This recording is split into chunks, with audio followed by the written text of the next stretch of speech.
Welcome back to our class on literary criticism and theory. Before we proceed further, I would like all of us to recapitulate what we mean by literary criticism, what do we mean by literary theory.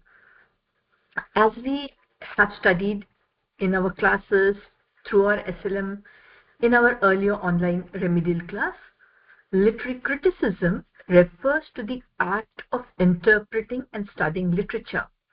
What does a literary critic do? Who is a literary critic? A literary critic is someone who attempts an interpretation or an understanding of literary texts. What is the task or function of a literary critic? The task of a literary critic is to explain what a literary text means in terms of its aesthetic as well as social, political, or cultural statements. What about literary theory? This is literary criticism and critics. What do we know or what have we learned about literary theory? Literary theory or literary theories are ideas that act as a lens through which we see, through which a critic can view and talk about literature, art, or even culture now. Cultural studies is an important area of study now. These different lenses, these different theories, allow a critic to consider any work of art, any work of literature based on the assumptions of that particular school of theory. It could be Marxist theory, it could be feminist theory, it could be psychoanalytic theory.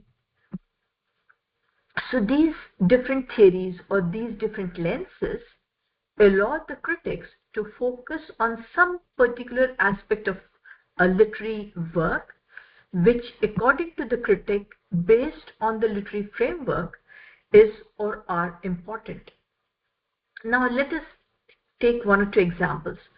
Suppose a critic is working on Marxist theory. What would such a critic do? That critic would focus on how the plot, the characters in a text are shaped according to their economic situation. On the other hand, if a critic is dealing with the same text but from the basis of post-colonial theory, what that critic might do is to look at the characters and the plot or the theme from the background of colonial powers such as countries like UK, Britain, or France, which ruled over different countries as imperial powers. And this critic will see how such powers, the colonial powers, treated the characters from the colonized nations presented in this text or in the text. These colonized nations could be India, Africa, the countries like Nigeria, the West Indies, the Caribbean region, etc. I did not start screen share. Let me start sharing the screen.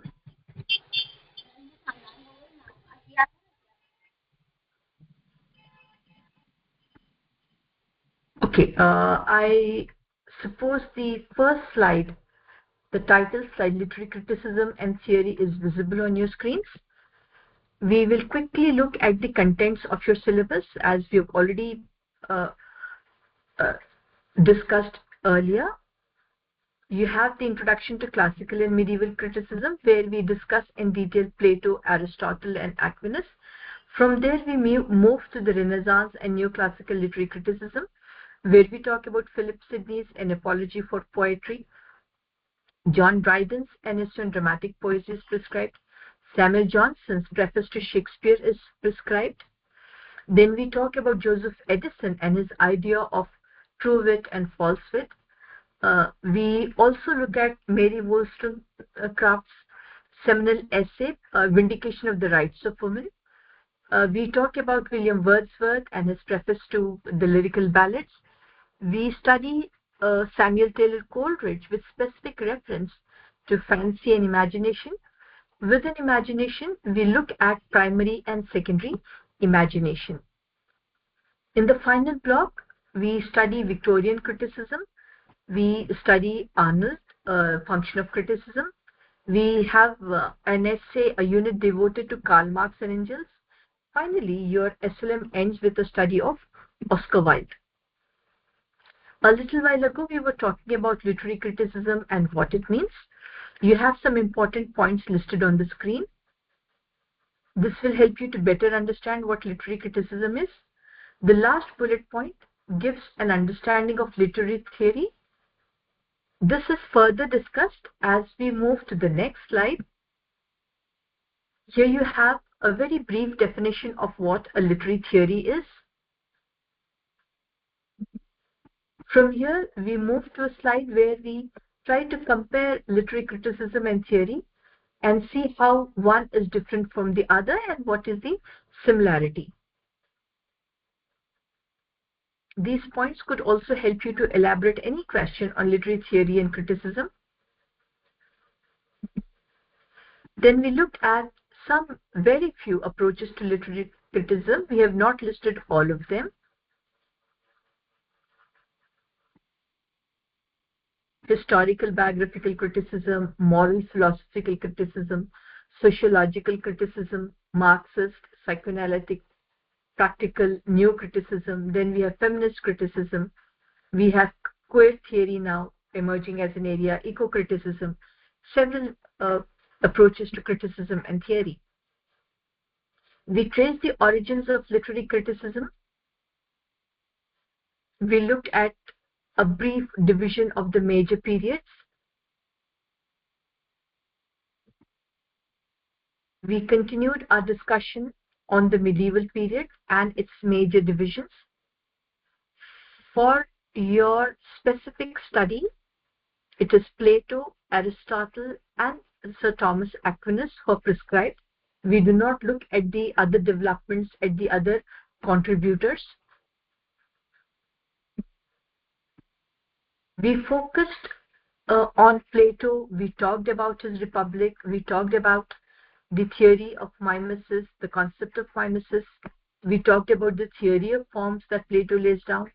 We also discussed Plato's ideas on poets and poetry, and we said how Plato banished poets from his Republic. Republic is his ideal state. Further discussion on his work Republic, how it is written in the form of a dialogue between Socrates and his different pupils. The main questions that are addressed by Socrates in the Republic are given on your screens.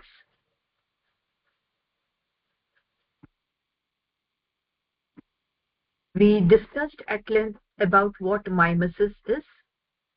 We talked about idea. We talked about the physical world. We talked about poetry as being twice removed from reality. We had the example of the chair to understand mimesis. We also discussed the theory of forms as laid down by Plato. This is important.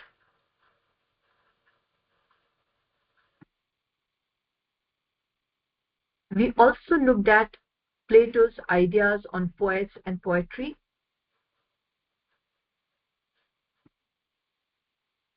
These points are important because when we come to Sir Philip Sidney, we will be looking at this once again. We talked about Aristotle's Poetics, the elements of tragedy.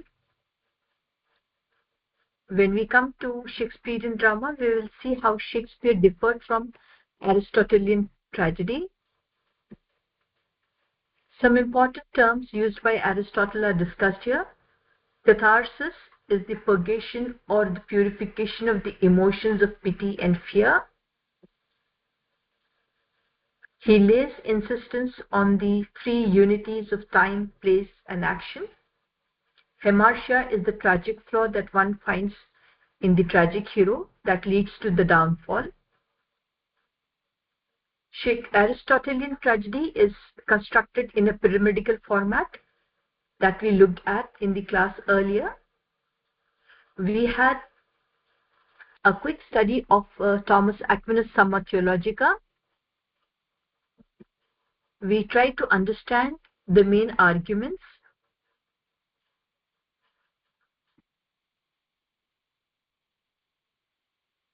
and we also looked at the life and contribution of Thomas Aquinas.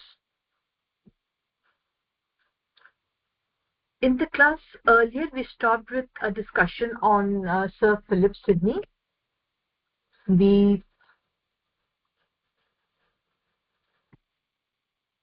We talked about the apology for poetry or a defense of poetry. We told how this is um, uh, in retaliation. When we were looking at the background to the essay, we told about how Gossan had published an essay on, just a second,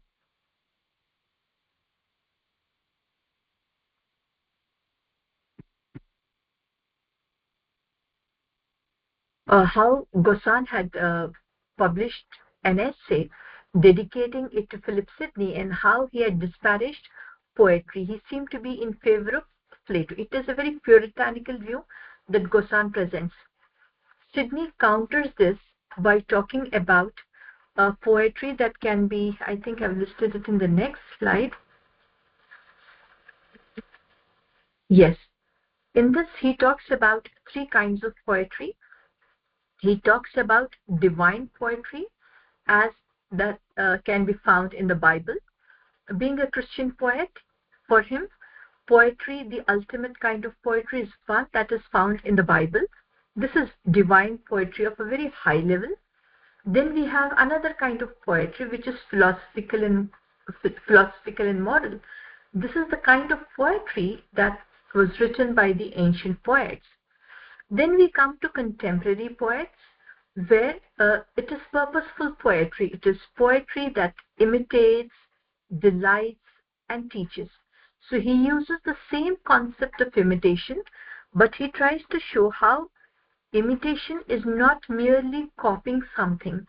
He says that through imitation of nature around him, through imitation of the reality, the poet's intention is to delight the reader and also to teach the reader.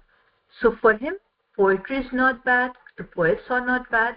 In fact, he comes out strongly in defense of poetry. Okay, we have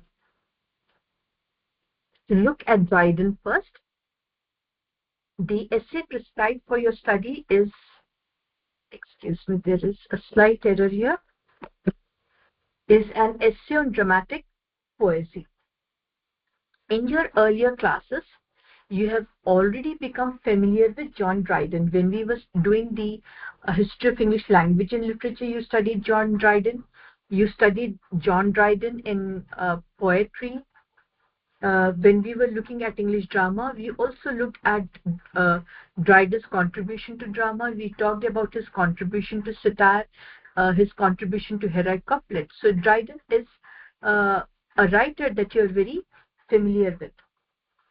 Dryden lived between 1631 to 1700, and he occupies a very important place in the tradition of English critical history. In fact, Dr. Samuel Johnson referred to Dryden as the father of English criticism. Chaucer is referred to as the father of English poetry. Bacon, that is Francis Bacon, is referred to as the father of English prose. And Dryden is referred to as the father of English criticism, and by none other than Dr. Samuel Johnson himself. According to Dr. Samuel Johnson, modern English prose begins with the Essay of Dramatic Poesy, which was published in the year 1668. Give me a minute, please.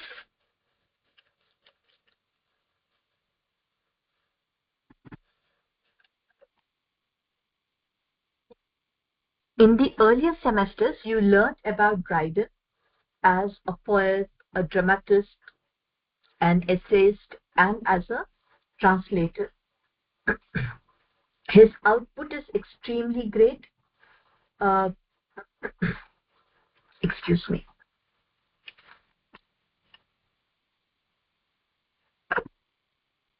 His political allegiance shifted.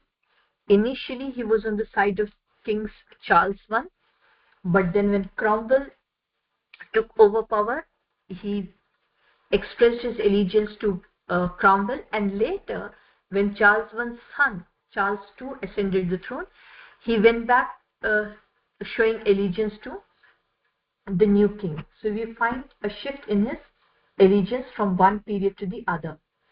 You have also looked at how he was famous for several works, Macfleckno, Absalom and Achitophel. For our purposes now, we will be concentrating on an essay of dramatic poesy. Uh, this to know a slight background about this or the writing of this essay. This was during the outbreak of the plague. Because of the plague, the London theatres were closed down.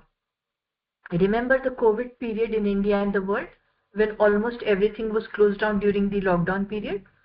Similarly, during the outbreak of the plague, the theatres were closed down. Around such a time, four friends, these are imaginary friends, but each one has a reference to somebody from Dryden's contemporaries. These four friends are Eugenius, Crete, Lycidius, and Neander. Let me show the relevant page from your SLM. In the introduction to this essay, you have all the four friends listed here, and what each one do is also reflected here. Did you see the change in the screen? It is now the page from your SLM. Do you see that? Yes, ma'am. Yes, ma'am. Yes, ma'am. I've highlighted it just now. Eugenius represents Charles Sackville, to whom this essay is dedicated. Crete represents Sir Robert Harwood, and he speaks in defense of the ancient writers. Lycidius represents Sir Charles Sedley, and he speaks in defense of the French writers. Neander, that is John Dryden himself, speaks in defense of the English writers like Shakespeare, Ben Jonson, and Fletcher. Now let me take you back to the PowerPoint. Did the screen change? Yes, ma'am. Fine. Okay, so we will continue our discussion of an essay of dramatic poesy. As I told you, we find a discussion among four friends, Eugenius, Crete, Lycidius, and Neander. What do these four friends do? They discuss the merits of drama, English writing, and they compare this with the ancients and with the French. The background is a naval war is taking place. In the background, there is the sound of the cannons. These four friends are travel on a barge down the river Thames, and then they want to witness the battle. As they're witnessing the battle, they also start a very literary discussion. So they now start a discussion about the quality of the English writings.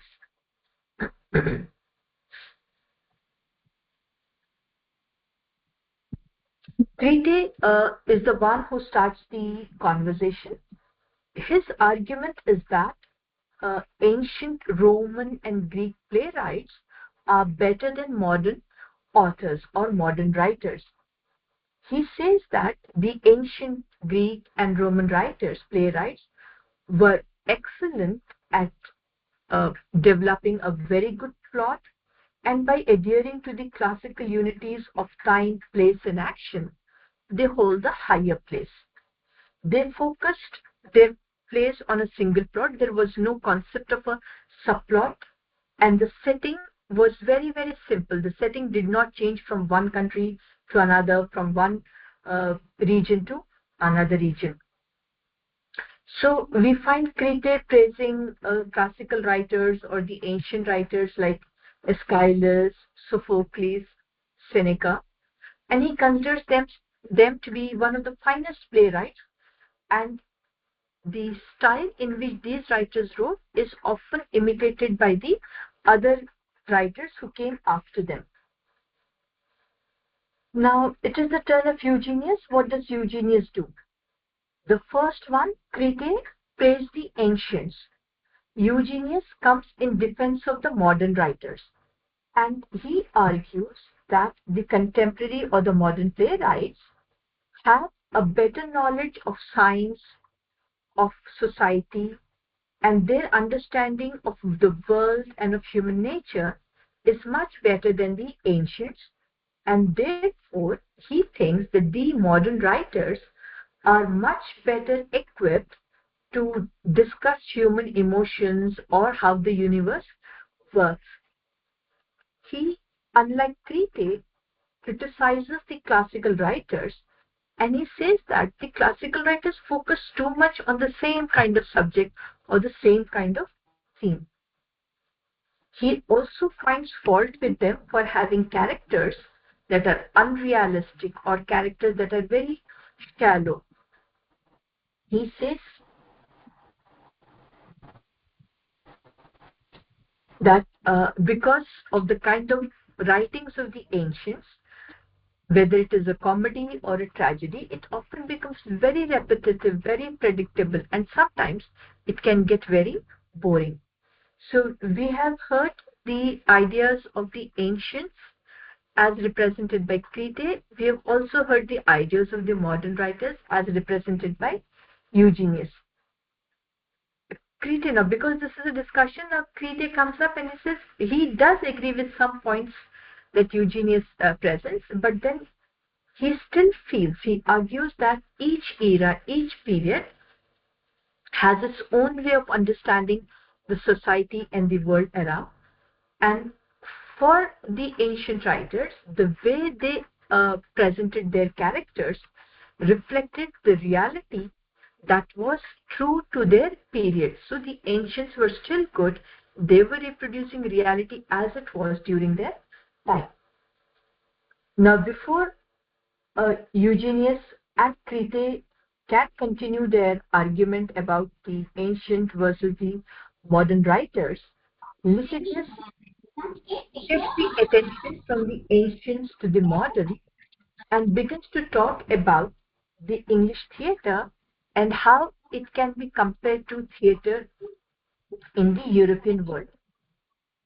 About himself, he said that he prefers the French theatre or French drama or French playwrights to the English theatre, to the English drama, because the French do not mix tragedy and comedy. In general, French writers up to that point of time retained a tragedy as a tragedy and a comedy as a comedy. By and large, they were following the classical rules as laid down by Aristotle. If we look at Shakespearean tragedy or Shakespearean comedy, we notice that we also have tragi-comedies written by Shakespeare. So the play is not in a watertight compartment of a tragedy and a comedy in the English theatre. He gives the example of a French classical writer like Pierre Corneille, and he says how uh, we can depend on or we can learn from Corneille to how to set a stage or how to present a play. For the French writers, the main focus is the plot. Their entire focus, in fact, remains on the main plot. They do not use the subplot. They do not include any story besides the main story that they are talking about. This is in adherence to the rules laid down by Aristotle. They also follow the dramatic unities of time, place, and action. Again, something laid down by Aristotle. There is the concept of poetic justice. Good is rewarded, evil is punished in the end. And virtuous heroes are rewarded and the evil characters are punished, or the antagonist is punished. So far, we looked at the essay of dramatic poesy, where we have 4 characters talking, but we have not yet been introduced to Neander. We first saw the battle between the ancients and the moderns, Eugenius representing the ancients, Crete representing the ancients, Eugenius representing the moderns. Then we looked at Lycidius, who was very supportive of French writers. After that, we come to Neander. Neander represents Dryden himself, and we find Dryden speaking in favor of English drama, English writings. Neander says that this combination of tragedy and comedy that one finds in English drama is one of his most favorite aspects of this genre of English drama. He says that a tragic comedy can best portray the way life is. Life is not completely tragedy. It is not completely comedy. It is a mix of both. So this unpredictable mix of joy and sorrow can be represented best through the tragicomedy that we find in English drama. So he thinks that English drama is more realistic when compared to the French drama. He also supports the use of subplots in English drama by saying that the subplots add to the main plot. They do not distract us from the main plot.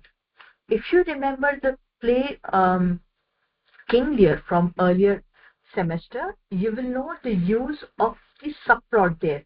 The use of the subplot, the Earl of Gloucester, his legitimate and his illegitimate son, did not detract us in any way from the main plot of King Lear and his 3 daughters, Goneril, Regan, and Cordelia. Talking further, we have Dryden being very supportive of Elizabethan authors. He talks about how witty the plays of Shakespeare are. He talks about how Ben Jonson uses satire, how these writers, whether it was Shakespeare or Ben Jonson, they did not actually adhere to the dramatic unities of time, place, and action, because their main goal was to remain original. They were not merely imitating any or everything. Neander also comes up with the defense of the use of rhymed verse in drama. Up to that time, whether it was Dryden writing plays or whether it was Shakespeare writing plays, there was use of rhyme in drama. He says that it is the use of rhyme which can make drama very powerful and very meaningful, and it helps to hold the attention of the audience. Crete, on the other hand, says that no, rhyme detracts the attention of the audience from the plot. He instead prefers blank verse because that is the natural English sound system, and because people in real life do not use any rhyme. But then, before the discussion can proceed further, before we come to a proper conclusion, who is right, the ancients or the moderns, the French or the English, the essay ends. John Dryden leaves it to the readers to take their own stand, but very wisely, through this conversation among 4 friends, he has tried his best to place before us as many ideas of drama as possible or writings as possible before us. There is not much time for this particular session. It may end shortly. What I will do here is that I will stop here. I'll stop this screen presentation. I will even stop the recording, and we can take some questions.